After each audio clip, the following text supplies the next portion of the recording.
Flowers are beautiful, cheery, romantic and a bit complicated. Here are 5 fast facts about flower anatomy. Number 5 is flower overview. While we often think of flowers as being showy and colorful, technically, a flower is the reproductive portion of any plant in the division Magnoliophyta, a group of plants also known as angiosperms. With more than 300,000 species of angiosperms, there is lots of floral variation out there. Some plants, such as willows and squashes, have flowers that consist of only one sex, though most have both male and female parts on a single flower. While many flowers have petals to attract pollinators, others rely on wind or water for pollination and thus lack them altogether, such as the blue stem grass flowers pictured. The following list summarizes the general parts of an ideal flower. Number 4 is receptacles, peduncles and pedicels. If a flower is a solitary flower, such as a crocus or lotus, it is attached to the rest of the plant by a stalk known as a peduncle.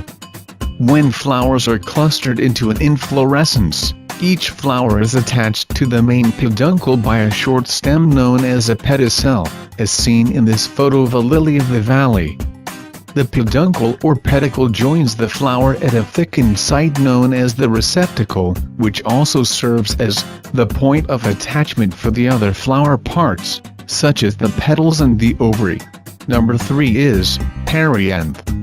The perianth is composed of the flower's petals and sepals, both of which are modified leaves. Sepals are often green as seen in the photo, at the base of each flower, but can also be nearly identical to the petals themselves.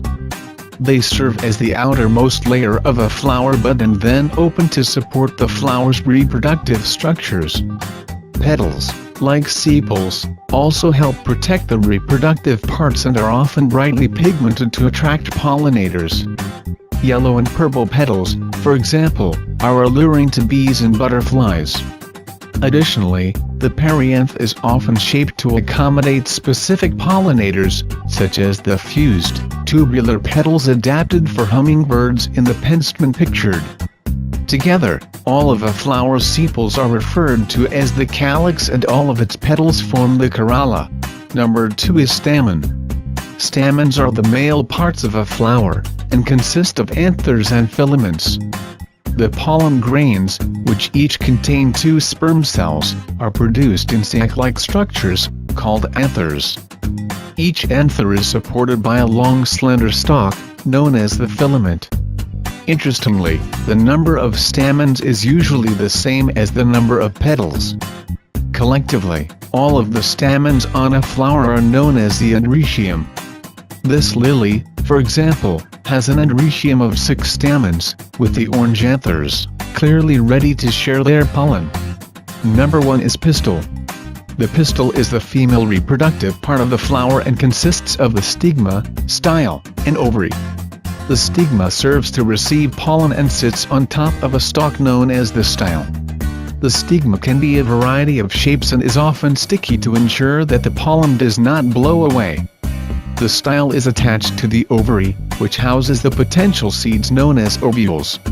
When a pollen grain lands on the stigma, the grain begins to grow a tube down through the style until it reaches the ovary. The 2 sperm then emerge and both fertilize a single ovule, forming the embryo, and its food source. The ovary then ripens to form a fruit to protect its developing seeds and aid in their eventual dispersal. A single flower may have more than 1 pistil, which collectively are referred to as the gynoecium. Thanks for watching. Please like and subscribe.